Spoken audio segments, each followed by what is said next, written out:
Subscribe करें Urdu medium channel को और बेल आइकन को दबाएं।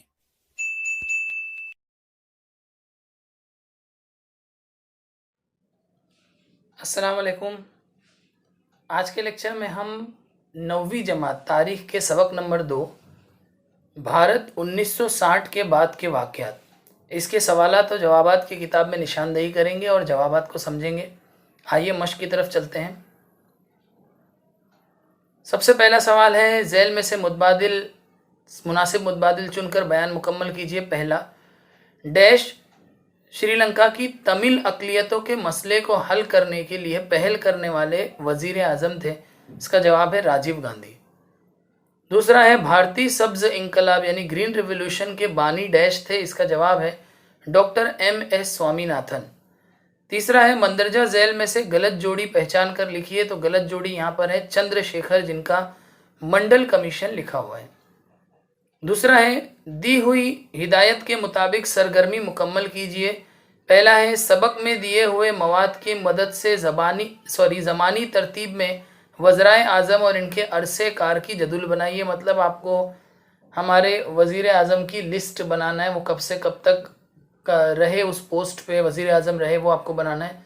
तो ये आप गूगल कर लेंगे प्राइम मिनिस्टर्स ऑफ इंडिया, तो आपको पूरे नाम और सारे ईयर्स मिल जाएंगे। बस उसको आपको एक जदुल में लिख देना है।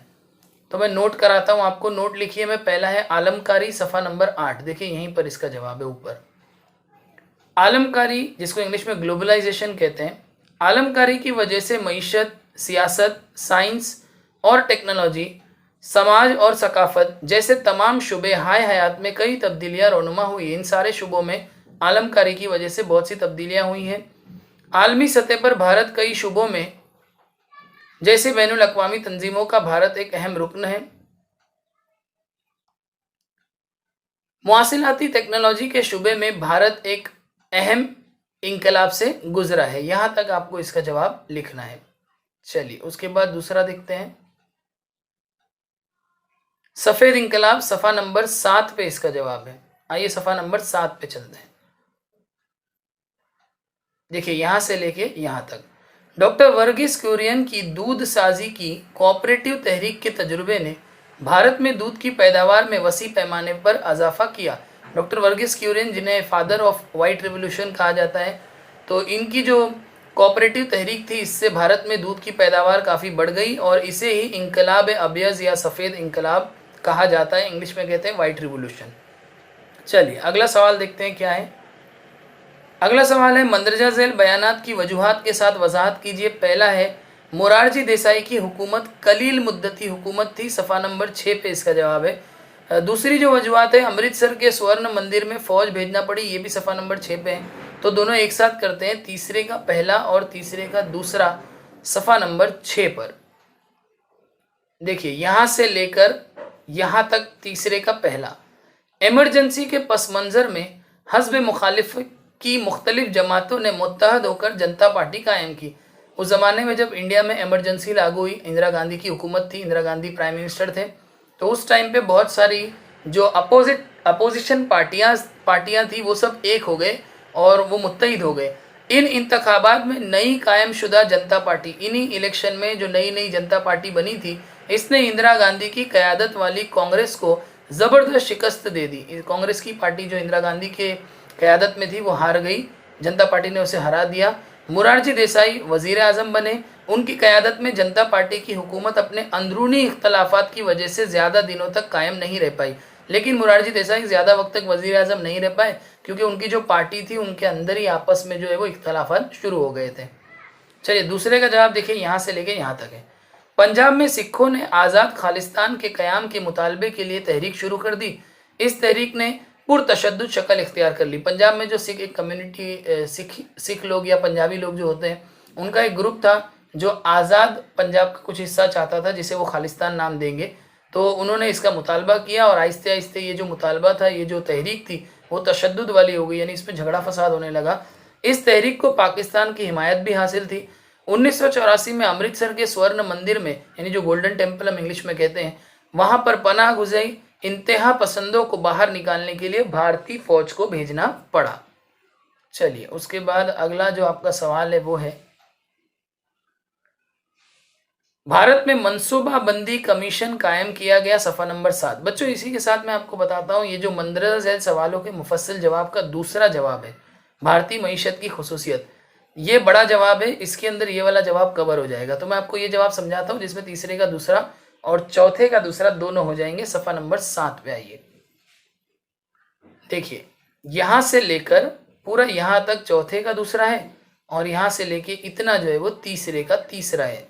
आइए मैं आपको जवाब समझाता हूँ। मईशत की जदीदकारी यानी इकोनॉमिक के अंदर, माशियत के अंदर या मईशत के अंदर जो है वो मॉडर्न चीज़ें लाना, माशी खुद किफ़ालत और समाजी इंसाफ के साथ साथ समाजवाद पर मुबनी समाज की तश्कील आज़ादी के बाद से ही भारतीय मईशत की खुसूसियत रही है। भारत को सनत साजी के जरिए जदीदकारी और खुद किफ़ालत हासिल करना थी। खुद किफ़ालत मतलब सेल्फ सफिशिएंसी, यानी जो किसी पर डिपेंड ना हो, हम इतनी इंडस्ट्रीज खोल लें कि अपनी ज़रूरतों को खुद ही पूरा कर सकें।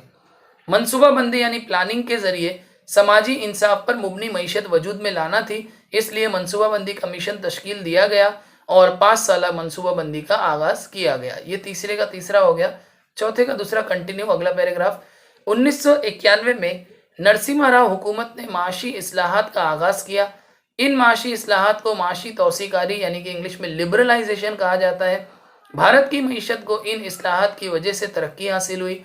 भारत में गैर मुल्की सरमायाकारी में इजाफा, यानी बाहर के लोग, पहले हमारे मुल्क में जो है वो फॉरेन कंट्रीज इन्वेस्ट नहीं कर सकती थी, लेकिन 1991 के बाद जब लिबरलाइजेशन की पॉलिसी लागू हुई तो हमने फॉरेन कंपनीज को भी हमारे मुल्क में इन्वेस्ट करने के लिए जो है वो एक रास्ता दे दिया, जिसकी वजह से हमारे मुल्क में गैर मुल्की सरमायाकारी मतलब वही फॉरेन कंपनी इन्वेस्ट करने लगी।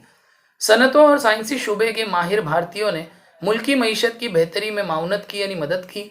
इत्तलाती टेक्नोलॉजी यानी ICT इंफॉर्मेशन टेक्नोलॉजी के शुबे से मुतालिक सनतों ने रोज़गार के नए मौके फराहम किए, जैसे कॉल सेंटर वगैरह खुले तो कॉल सेंटर में बहुत सारे लोगों को जॉब्स लगी। 1991 के बाद होने वाली इन तब्दीलियों का जिक्र आलमकारी यानी कि ग्लोबलाइजेशन के तौर पे भी किया जाता है। चलिए अगला सवाल है आपका।